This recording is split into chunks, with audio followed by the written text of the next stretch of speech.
What's going on, guys? My name is Adam. Welcome to a very special Valentine's Day review. Today we're going to be talking about the horror film My Bloody Valentine 3D. Let's start talking about it, guys. As my eyes start slowly adjusting back to this light. Wow, that probably was a mistake to put those glasses on. But anyway, guys, my name is Adam of Adam Daly Live. I love talking about entertainment and movie-related stuff. I do rankings, live shows. This is a good conversation to be had on this channel. So if you like that kind of stuff, make sure you slash that subscribe button down below, comment, and let's have a good conversation about this film or whatever you guys want to talk about in the future. Anyway, guys, let's start talking about My Bloody Valentine from 2009.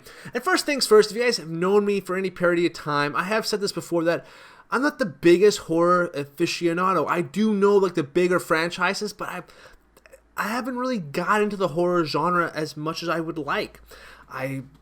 Before I started doing YouTube, I really only knew like of Halloween, the very first film, and that's really about it. I would watch occasional horror films from here and there, but since I've been on YouTube, I have met some really cool people in the horror community, like Lee McCoy of Drum Dums, Cody Leach, the Horror Addicts, Killer Flicks, all that kind of stuff, even some smaller horror reviewers as well. And they've really sparked my love and gave this kind of new passion to watch some horror films, so definitely I'll be doing some more of those on this channel. Looking forward to doing some of that. So today is First Start, My Bloody Valentine from 2009, and what's really cool is like this new spark of enthusiasm for horror. I actually went to Crypticon, which was a horror convention up in Seattle this last year, and it was a blast to be up there.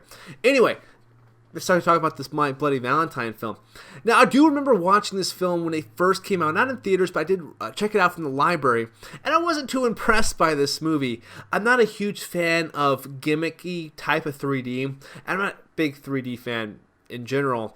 I think the best 3D I've seen is probably Avatar, and that was like IMAX 3D, so it was really expensive that we had to pay to watch that, but I thought it was really good. I thought they did a really good job with it. This is my biggest thing about this film, is that it's really gimmicky 3D, and we've seen that in other horror genre films too, like Saw 3D and Final Destination 3D, where they clearly just going for that gimmick 3D type of film, which if it works for your film, awesome. Don't try to go out of your way to make it a 3D film, and I think sometimes in this film it does fall into that gimmicky territory. With that aside, that's my really big negative. I'm just going to start that off right now. The gimmicky kind of 3D. Don't think this necessarily needed to be 3D. I think there's some really cool aspects that they try to do with it. But with that said, let's dive into this film. If you guys have no idea what this movie's about, let me give you a quick synopsis about the film. It takes place in a small town of Harmony, and after suffering a tragic mining accident that the town would love to forget, Harry Warden is awoken from a coma on Valentine's Day and goes on a killing spree and kills 22 miners in this film, and then he was killed himself. 10 years later, the crazy event happens where Harry Warden could be back killing people on Valentine's Day. Now, that is a plot that is a kind of a traditional slasher kind of plot for the most part. And what I have to say about this, my big thing about the film that I really kind of liked was the kills. I thought this was a kind of a good mixture of slasher, kind of a slasher genre. We see a lot of slasher films with like really cool killers. We got Mike Myers, we got Jason Voorhees, we got Ghostface in the Scream franchise, and those, they go after people with a knife. And for me, not being a huge horror fan, the knife is a traditional weapon, I would assume, right? However, in this film, it's a pickaxe, and now I really liked that. I thought there was some really creative and unique kills, and some really brutal ones that I actually did not remember it being as brutal as it was. And I thoroughly enjoyed that. There was some really cool kills in this one, and as I'm watching a horror film, that's what I want. I want to see some really cool, unique kills. And I think I got that in this film. There was some really awesome shots that they were able to do, and some of the gimmicky 3D effects do take place in these kills. But I was able to forgive that fact because it was part of the kill, and it actually made it kind of look kind of cool.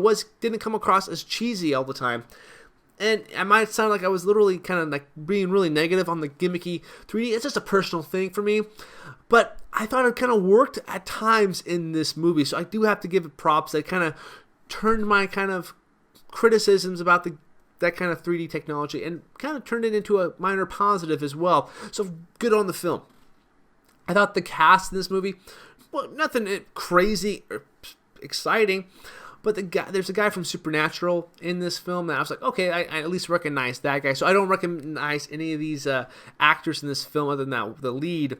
I don't know if they played in other horror films, but I thought they all did a marginally good job in this film. They made me believe that they're being chased by this killer. Now, what I really enjoyed about this one was the whole mining aspect. First of all, I would never go down in a mine myself. I would be too scared to even attempt to do so. So having that atmosphere and the direct art direction was a great choice for me. I enjoyed that aspect so much for this film. And also the killer, the Harry Warden character in this film, his getup is awesome. I think it's really well done. Having that awesome like mining mask and all that gear, he felt like a menacing presence. Every time he was on screen, he felt like he was a formidable foe that these people were really scared of. And like I said, with killers with their weapon choice, with mostly the knives, I think great killers do have some kind of mask covering their face so that you can maybe put yourselves as the killer. That's kind of a weird thought. But anyway, you could have these really scary people. You don't know who's behind the mask. We have great killers with masks. We got the Jason Voorhees, Mike Myers, Ghostface. You got even the Texas Chainsaw Leatherface character as well. But I think that this character should be maybe not up there on the upper echelon of masked killers, but definitely a good like B-level masked killer. I thought it was a very intimidating character, and it was just fun to see. I think that's what I was really like. When I first put the movie in, I was like, this movie's going to probably suck. I'm not going to really like talking about this movie at all. That's why I'm so glad I got this at the pawn shop, because it was only $2. I'm like, this movie is probably not going to be anything special. However, watching it, I dug this film a lot. I'm definitely going to see myself watching this every Valentine's Day now, just because it was just a fun horror film, It had a traditional plot that we have definitely seen, and if you haven't seen it, sorry, I'm going to be talking about some spoilers right now, so big spoiler warning, be down in one of these corners. Anyway, so the big spoiler thing here is that, the killer is actually going to have a multi-personality disorder.